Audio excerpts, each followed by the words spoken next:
இந்த கதை புதுசு இல்லை, பட் எனக்கு ரொம்ப புதுசாக இருந்துச்சு. சந்தியா வந்ததுக்கப்புறம் என் லைஃப் ரொம்ப அழகாக மாறிடுச்சு. எங்களுக்குள்ள உள்ள காதல் வேறு மாதிரி ஃபீலிங்கை கொடுத்துச்சு.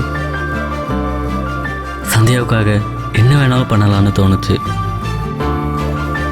சந்தியாவும் நானும் தனியாக நின்னப்போ எங்களுக்காக எங்கள் கூட வந்தவங்க தான் கீர்த்தி, விஜய். நாங்கள் 4 பேரும் சின்ன சின்ன கஷ்டங்களை தாண்டி ரொம்ப சந்தோஷமாக இருந்தோம். தென்றலாக இருந்த எங்கள் லைஃப்பில் புயல் வீசிச்சு. அதுக்கப்புறம் எல்லாமே மாறிடுச்சு. இப்போ நாங்கள் என்ன பண்ண போகிறோன்னு தெரியல.